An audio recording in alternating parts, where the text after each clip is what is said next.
Welcome to this week's edition of the OCU Athletics Update. I'm Andrew Himes, and this week we're talking to Superstar Athlete of the Week, Sheridan Horner, and soccer coach Brian Harvey. Here on the OCU Athletics Update, we're talking to Superstar Athlete of the Week, Sheridan Horner, a senior from Choctaw, Oklahoma. This past weekend in a victory over Doane, she had 2 goals and 2 assists as the Stars advanced to the second round of the NAIA tournament. The Stars are 20-1 on the year, and you've scored 68 goals as a team this season. What is it like to be part of such a prolific offense? It's great. I mean, what I love about it is you could go up to Megan or Allison. I guarantee you they couldn't even tell you the exact goals that they've scored. Our team is so selfless and, you know, I don't know. I just love how selfless our team is. In that game over Doane, you had 2 goals and 2 assists. Talk about your performance in that game. It's kind of surprising. That's not normal.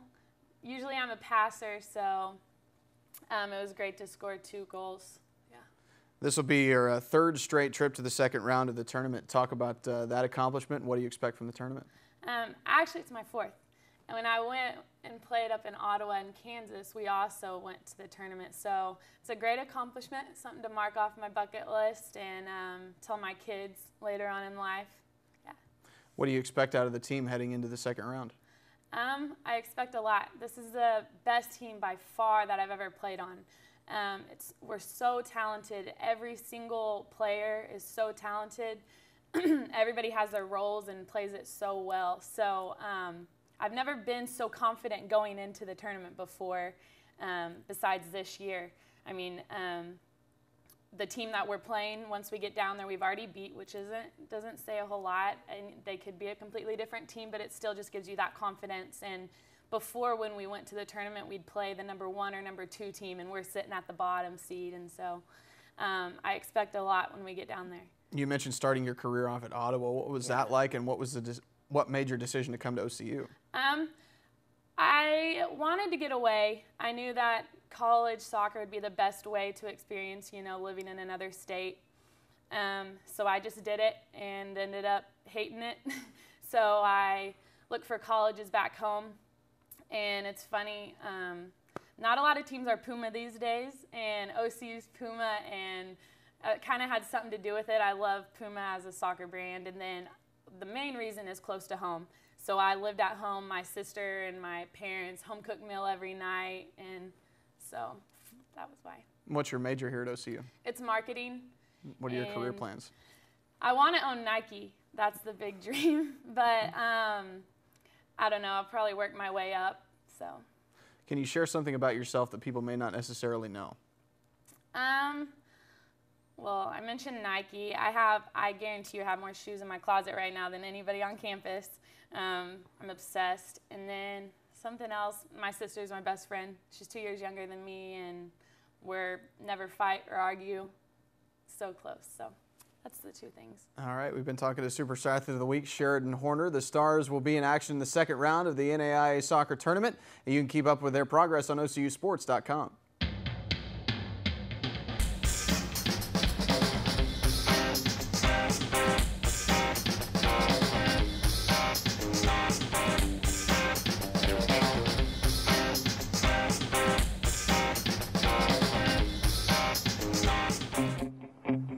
There's a call to be answered. The spirit of competition is still alive inside. The desire still drives. The phrase student athlete has a great ring to it. Lasting friendships are ready to be made. You just want to keep playing. Game on. Learn more at NAIA.org. Here on the OCU Athletics Update, we've got soccer coach Brian Harvey. The women's team fresh off a 5-1 victory over Doane in the opening round of the NAIA tournament. And Coach, what can you say about that game against Doane on Saturday? Well, I mean, it summed up our season. We're a team capable of scoring goals, and when you share that load around, you know, you had Sheridan score 2, you had Megan score, we even had our fullback Rachel score a goal. So I mean, there was some really dynamic soccer played on Saturday. Off to Orange Beach, Alabama for the national tournament now. You got the 4th seed. What does that mean for your team? Well, I think it means that we go in with a lot of confidence. We play Brownsville, a team that we've already defeated this season, although no two games are the same, but we will go in feeling confident about it. The previous 2 years that we went, actually we were seeded against the number 1 and the number 2 seed. And although we acquitted ourselves very well, it was still a very difficult game to play yourself into in the first round, the second round of the national tournament. Your women's team has recorded 16 shutouts this season. That's a women's record. What can you say about your defense? Well, I think defense starts at the point that you lose the ball, and we're losing the ball high up the field, and immediately our forwards are pressurizing, which has given our midfielders time to pick up and then given our defense time to get the space that they need. I think that we're very strong at goalkeeper. It's a very, very back four line. It's very, very good. We've got the Defensive Player of the Year in Brenna Skiller, and I mean, Ashley, who plays alongside Ashley Stories. She's a very unsung player, I mean, but she is a very, very steady player back there for us also. You got another record set recently. Megan McMahon became the all-time leading scorer in women's soccer history. What can you say about her this year? Well, I say this, she's had a wonderful career. I mean, all the way through high school and college as well, and she's really peaking at the right time of her career, and it's thoroughly well deserved. She works hard. I mean, every day she turns up to practice, and she's a hard worker. She listens, and it's an award or a reward thoroughly deserved. Your men's team wrapped up their season a couple weeks ago. You had Adam Black and Ryan Hunter become all-conference performers. Ended the season in the conference tournament with a big win over the number 3 ranked team, USAO. Talk about your men's season.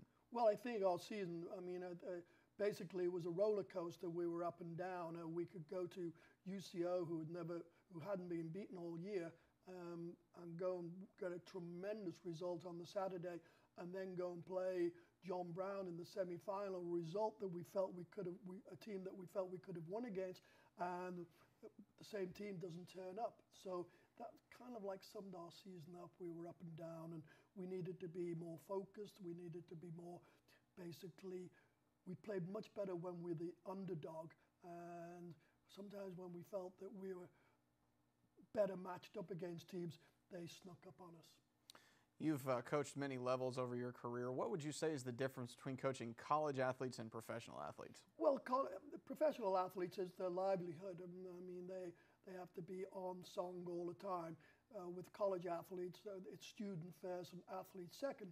So it's a lot more workload for them. But I thoroughly enjoyed both of them, actually. I think being a college coach is a little bit more rewarding for me, because you can have a little bit of effect on somebody's life and help them up the road a little bit. With professional, it was a little bit more cynical and clinical, and it was a little bit different in that manner, yes. What do you tell recruits about OCU when you're visiting them? I say it's a great place to be. I say it's a wonderful atmosphere. It's a campus that it really is embracing of everybody, and I think you're going to get a meaningful degree over the 4-year period. You're going to make friends for the rest of your life, and you're going to have a great soccer experience. So yeah, it really is. It's the whole package. All right, we've been talking to OCU soccer coach Brian Harvey, the Stars women's team in action in the national tournament in Orange Beach, Alabama. You can keep up with their progress on OCUsports.com.